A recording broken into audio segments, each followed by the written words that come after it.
આજની ધર્મકથા. પ્રણામ. સમ્રાટ સંપ્રતિ.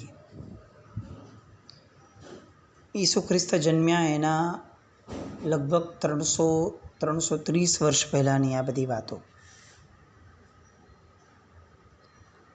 ગઈકાલ સુધી આપણે જોયું કે મહારાજા અશોક આ જગતમાંથી વિદાય પામ્યા એ પછીથી બૌદ્ધ ધર્મી ભિક્ષુકોને 4 કરોડ સુવર્ણ મોહર આપી અને પોતે મહારાજા અશોકની જે ભૂમિ હતી એમણે લઈ લીધી. આના પરથી આપણે ફળીભૂત કરી શકીએ છીએ કે સમ્રાટ અશોક એ પાછલી ઉંમરમાં બૌદ્ધ ધર્મ પ્રત્યે ઘણા જ અનુરાગવાળા હતા.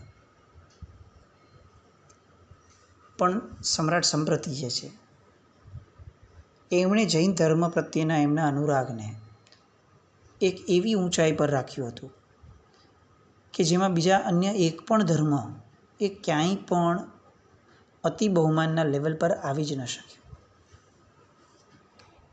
બીજા ધર્મો સાથે અન્યાય થયો છે એવું ક્યાંય નથી થયું, પણ એમણે જે રીતે જૈન ધર્મને એક કક્ષા સુધી પહોંચાડ્યો એ અદ્વિતીય હતું. આપણે સહેજે એક વિચાર કરીએ કે એમણે નિયમ લીધો કે હું આજે એવો અભિગ્રહ ધારણ કરું છું કે આજ પછીથી મને જ્યાં સુધી એક પણ જિનાલયના ખાતમુહૂર્તના સમાચાર નહીં મળે ત્યાં સુધી હું દાતણ નહીં કરું. આપણને આટલું ખબર છે, પણ આના એક્ઝિક્યુશનનું ખબર નથી. આપણે ક્યારેય વાંચવાનો પ્રયત્ન પણ નથી કર્યો અને વિચારવાનો, ઊંડાણમાં જવાનો આપણને કોઈ રસ બી નથી જાગ્યો. પણ આ નિયમ લીધા પછીથી 34 વર્ષ સુધી સમ્રાટ સંપ્રતિ જીવ્યા. 34 યર્સ. એક વર્ષના 360 દિવસો, લગભગ 12,000 જેટલા દિવસો થાય. આ દિવસો દરમિયાનમાં એવા સેંકડો દિવસો આવ્યા કે જે દિવસોની અંદરમાં ખાતમુહૂર્તના સમાચાર એમના સુધી પહોંચતા પહોંચતા સાંજ પડી જતી. આપણે કલ્પના કરી શકીએ કે 12,000 દિવસો, એ દિવસોમાં તો આવા દિવસો આવતા જ હોય ને. આ કંઈ વોટ્સએપ પર મેસેજ થોડી નાખવાનો છે કે ચાલો ફોટો મોકલાવો ને થઈ ગયું, એમને મેસેજ પહોંચી ગયો તરત જ. એ જમાના તો આ હતો નહીં. એટલે ક્યાંક બહુ લાંબે ખાતમુહૂર્ત થયું હોય તો ત્યાંથી સમાચાર આવતા પણ વાર લાગે. ક્યાંક એવું પણ લખ્યું છે કે એવા પણ દિવસો ગયા છે કે જ્યારે એક પણ ખાતમુહૂર્તના સમાચાર એમને પ્રાપ્ત ન થયા. ખાતમુહૂર્ત ન થયું એવું નહીં, પણ એમને સમાચાર પ્રાપ્ત ન થયા. સમાચાર આવતા 2 દિવસ થઈ ગયા હોય તો એક દિવસે ઘણા બધા ખાતમુહૂર્તના સમાચાર મળી જાય, અને કોઈક દિવસ એવા બી જાય જ્યારે એક પણ સમાચાર ન મળે. જેટલો બહુમાન આપણને આ અભિગ્રહ લીધાનો થાય છે, એટલો જ બહુમાન આપણને જે રીતે એમણે પાડ્યું એનો થવો જોઈએ. એ કેવું સત્વ રિક્વાયર્ડ હશે. 34 વર્ષ સુધી એમણે આ નિયમને પકડીને રાખ્યો. દાતણ પણ નહીં કરવાનું. અરે સમ્રાટ છે, આખું ભારત એના પગ નીચે છે, અને તેમ છતાં પણ ભૂખ્યા રહેવાનું. આટલું ધન ખર્ચે છે, આટલા જિનાલયો બંધાવે છે, આટલા જૈન મંદિરો, જૈન બિંબો ભરાવે છે, અને તેમ છતાં પણ ફક્ત સમાચાર ન મળે એટલા માત્રથી છેક સાંજ સુધી ભૂખ્યા રહ્યા હોય એવા પણ પ્રસંગો, અને ક્યાંક આખા દિવસનો ચોવિયાર ઉપવાસ થયો હોય એવા પણ પ્રસંગો. અને તેમ છતાં પણ આ સમ્રાટના મનની અંદરમાં એક નાનકડો વિકલ્પ પણ ન થાય. આ તો જમવાની અપેક્ષાએ વાત થઈ. એક બીજી અપેક્ષાએ આપણે વિચાર કરીએ. આ નિયમ લીધા પછી પણ સમ્રાટ સંપ્રતિ દિગ્વિજય માટે ઘણી બધી વાર યુદ્ધોમાં ગયા. વર્ષો સુધી બહાર રહ્યા નગરીની, પણ ત્યાં પણ એમણે આ વ્યવસ્થાને જાળવી રાખી. કોઈ યુદ્ધમાં ગયા એટલે એક્સેપ્શન કે છૂટ એવી નહીં. એ યુદ્ધભૂમિ ઉપર પણ એમને ત્યાં સમાચાર આવતા તો જ એ દાતણ કરતા, નહીં તો યુદ્ધભૂમિ ઉપર પણ નકોડા ઉપવાસ સાથે યુદ્ધ કર્યું છે. સમ્રાટ સંપ્રતિ પ્રત્યે સદભાવ ખરેખર જો આ ઊંડાણમાં ન જઈએ ને તો એ લેવલનો આપણે પ્રગટાવી જ નહીં શકીએ. મહાપુરુષોને ઓળખવા માટે એ મહાપુરુષોના ઊંડાણમાં ભીતરમાં જવું પડે. નાનામાં નાની કલ્પનાઓને ન્યાય આપવો પડે.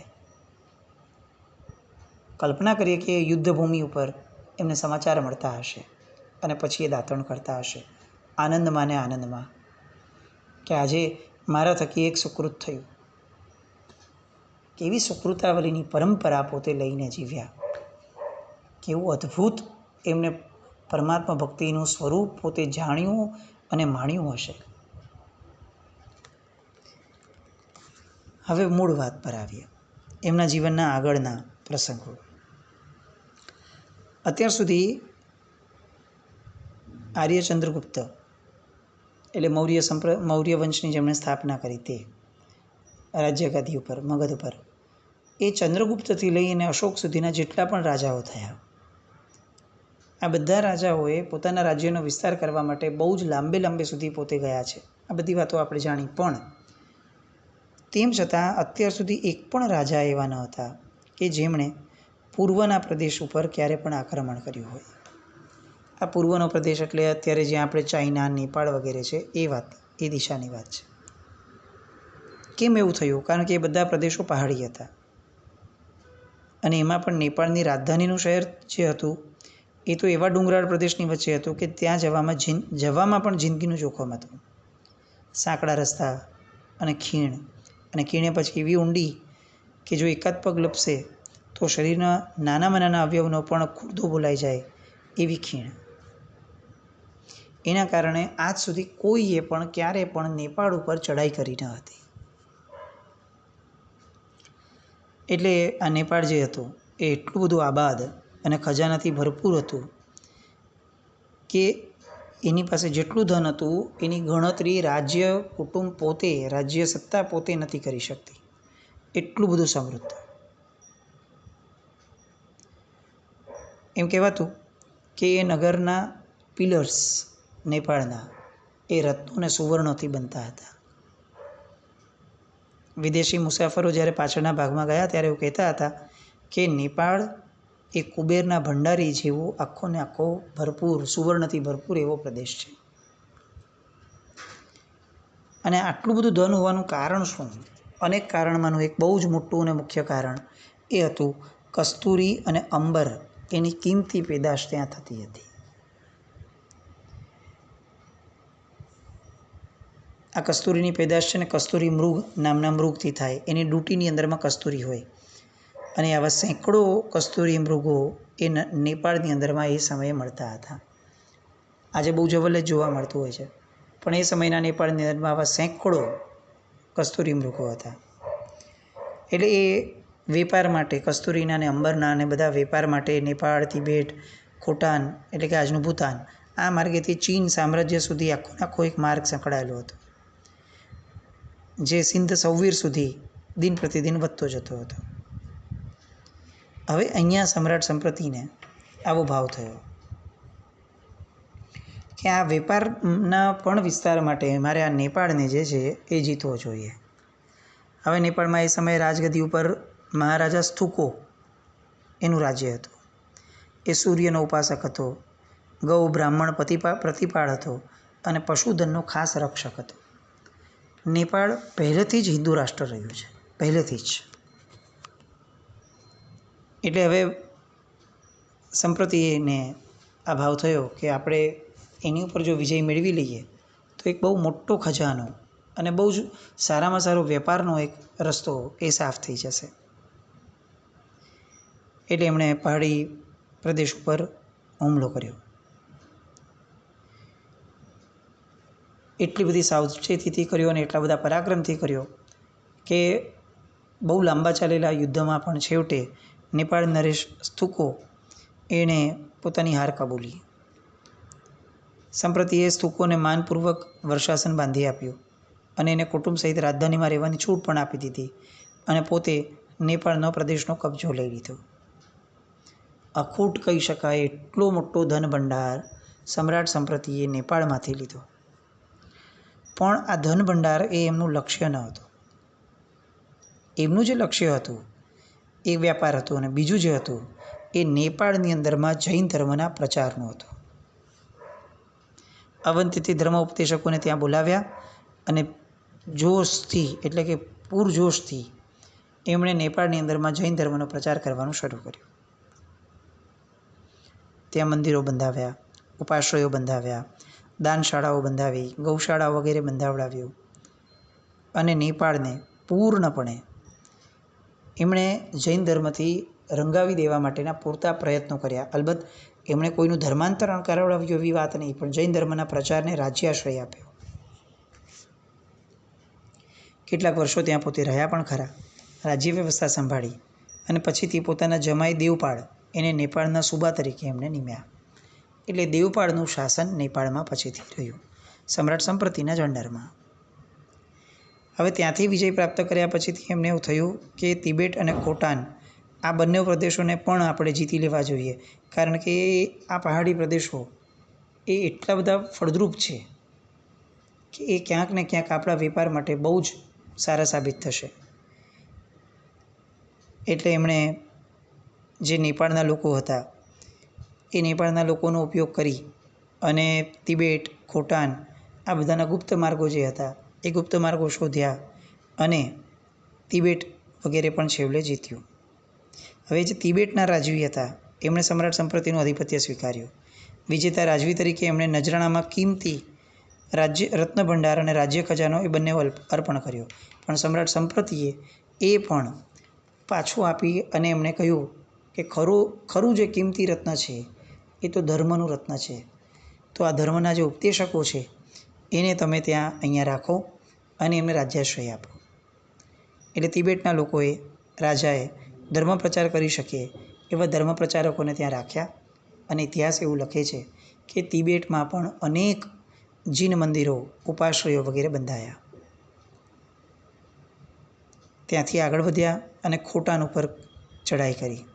અહીંયા પણ એમને જીત મળી અને એમણે પણ સમ્રાટ સંપ્રતિની આજ્ઞા કબૂલી અને સંધિ કરી. હવે ચારે દિશાની અંદરમાં, વેપારની અંદરમાં આ કસ્તુરીની અંબર જે છે એના કારણે જે ધન વૈભવ પ્રાપ્ત થયો એ અપ્રતિમ હતો. ભારત વર્ષના વેપારનો વિકાસ બહુ જ મોટા પાયે થયો, અને એના કરતાં પણ સારું ધર્મ પ્રચારનું કેન્દ્ર સ્થાન નેપાળ બન્યું. ધાર્મિક દ્રઢતા માટે નેપાળ, તિબેટ, ખોટાન આ બધા જે રાજ્યો હતા એ બધા બહુ જ પ્રચલિત બન્યા. ઘણા લોકો જૈન ધર્મી બન્યા. હવે અહીંયાથી આગળ જવાનું મન થયું ને એ હતું રાજ્ય ચીનનું. હવે અહીંયા ચીનની અંદરમાં જવાનો વિચાર એમને આવ્યો કે આપણે આગળ જઈએ અને આગળ જઈ અને આ રાજ્ય પણ જીતીએ. એ સમયે શહેનશાહ જે ચીનમાં હતો એનું નામ હતું શિહ્યુવાંગ. એ ગભરાઈ ગયો. એને જ્યારે બધા સમાચાર મળ્યા કે ખોટાન ગયું, તિબેટ ગયું, નેપાળ બી ગયું, એટલે બહુ જ ગભરાઈ ગયો. અને એ ગભરાટના કારણે એણે તિબેટની સરહદથી લઈ અને ચીનની સરહદ સુધી એક કિલ્લો જે છે, કિલ્લેબંધ મજબૂત દિવાલ બંધાવવાનું શરૂ કર્યું. આ દિવાલ બનાવવાનું કારણ એ હતું કે તિબેટથી ચીન સમ્રાટ સંપ્રતિ આવે એ પહેલાં જ જો આ બની જાય તો આ દિવાલના કારણે એ ચીન ઉપર આક્રમણ ન કરી શકે.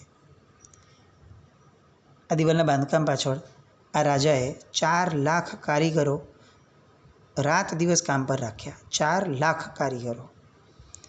અને એટલું બધું કડકાઈપૂર્વક એણે આ કાર્ય કર્યું કે જો કોઈ કારીગર કામ કરવામાં ઢીલો પડે, રાત દિવસ કામ કરવાનું, સૂવાનું નહીં, અને જો કોઈ આવી રીતે ઢીલો પડે ને પ્રમાદ કરે તો એને ત્યાં ને ત્યાં દેહાંત દંડની સજા કરવામાં આવતી હતી, એટલે કે મારી નાખવામાં આવતું હતું. અને લગભગ 3 વર્ષના ગાળાની અંદરમાં એમણે આ આખી દિવાલ ચણી દીધી.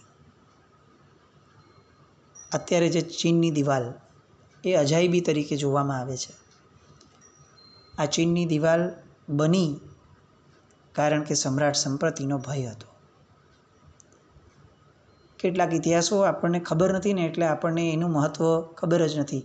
આમ આપણને ખરેખર રોમાંચ ઊભો થાય કે સમ્રાટ સંપ્રતિ એ કેવું એ સમયે ધાકભર્યું વાતાવરણ એમણે જન્માવ્યું હશે. The great wall of China, આવું આપણે નાનપણથી સાંભળીએ છીએ, પણ આ ધ ગ્રેટ વોલ બની કેમ? બિકોઝ ઓફ ધ ગ્રેટ સમ્રાટ સંપ્રતિ. એના ભયથી આ આખી દિવાલ બનાવડાવી. આ બાજુ નેપાળની અંદરમાં જ્યાં જૈન ધર્મની એટલી બધી એમણે ખ્યાતિ અને એટલી બધી મૂળિયા એમણે સુદૃઢ કર્યા કે એના કારણે બૌદ્ધ ધર્મના અનેક લોકો આવવા છતાં જૈન ધર્મનું મૂળ હલ્યું જ નહીં. એ એટલી હદ સુધી આગળ ચાલ્યું, છેક હમણાં સુધીની વાત કરીએ તો પણ, કે નેપાળના રાજાઓ એ ધર્મગુરુ તરીકે આચાર્ય ભગવંતોને આપણા રાખતા. આપણને બધાને સાંભળીને અતિશય આશ્ચર્ય થશે.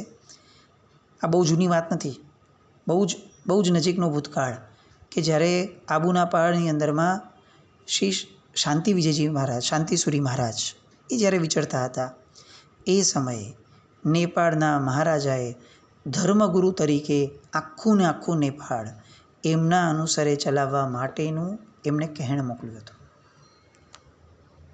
હવે શાંતિસુરી મહારાજ સાહેબ તો હજી હમણાં થયા, અને તો પણ આખી વાતો અત્યારે આપણને જ ખબર નથી.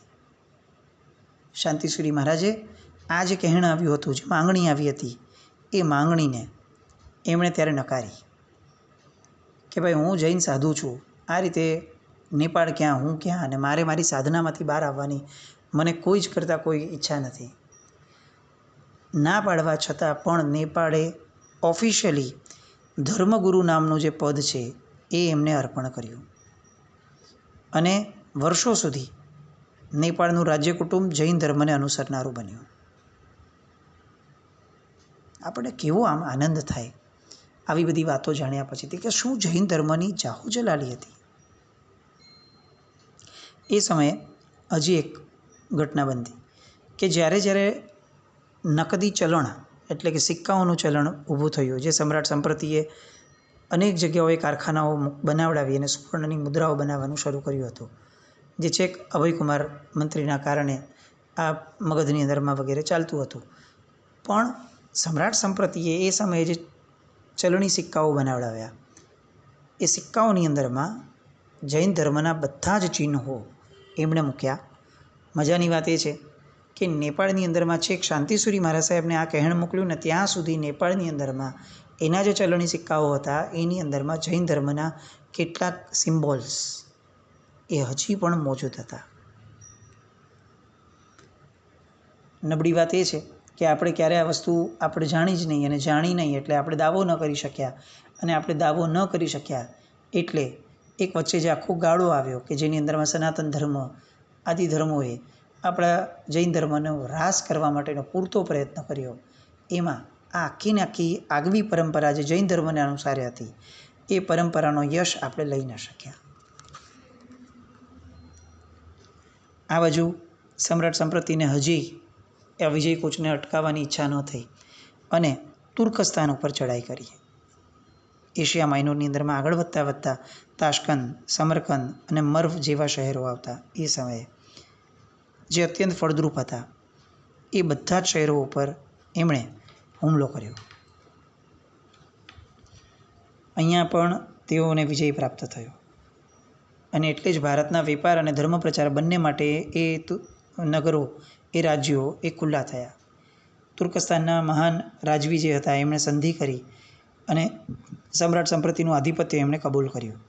નજરાણામાં કિંમતી રત્ન ભંડાર આપ્યા, સારી એવી રાજ્યલક્ષ્મી પ્રાપ્ત થઈ, અને 5 વર્ષ જેવો સમય આખો સમ્રાટ સંપ્રતિનો આ બધા જ પ્રદેશો, નેપાળથી લઈ અને તુર્કસ્તાન સુધીના પ્રદેશો એ જીતવામાં ગયા.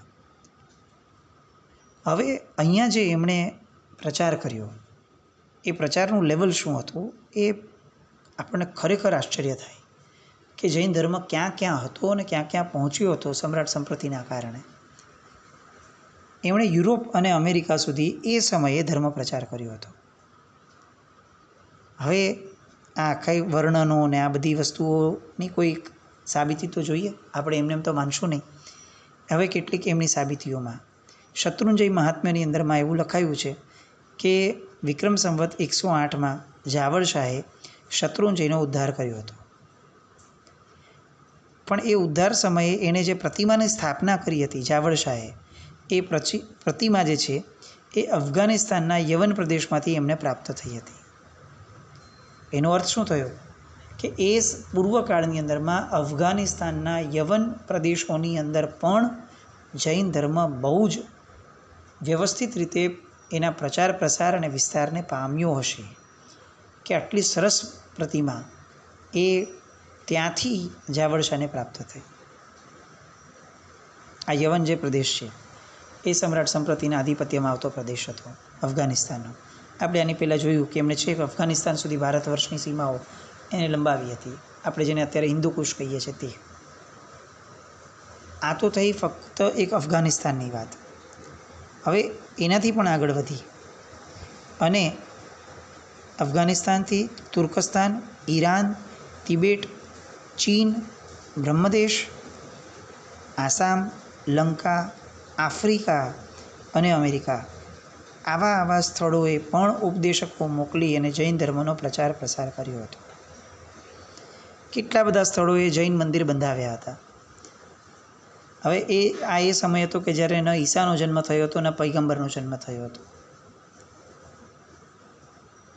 આ સમયે આ બધા જ ક્ષેત્રોની અંદરમાં મૂર્તિ પૂજા એને બહુ જ પ્રબળ રીતે સમ્રાટ સંપ્રતિએ સ્થાપિત કરી. હવે આનું પ્રમાણ શું? આપણને પ્રશ્ન થાય કે આ તો કેવી રીતે શક્ય છે? એના પ્રમાણની કેટલીક વાતો આવતીકાલ પર રાખીએ અને ખરેખર એક આનંદ માણીએ આજે કે આ ધર્મનો પ્રચાર કેવો ગજબનાક સમ્રાટ સંપ્રતિએ કર્યો અને આપણે વસવસો પણ એટલો રાખીએ કે આવા સંપ્રતિને આપણે કેટલા સરળતાથી ભૂલી ગયા છીએ. સમ્રાટ સંપ્રતિની એ પ્રચાર પ્રસારની વાતો ફરીથી સંવેદીએ આવતીકાલે. જીનાક નવૃત્ત કંઈ પણ બોલાય તો મિચ્છામિ દુક્કડમ. જૈનમ જયતિ શાસનમ.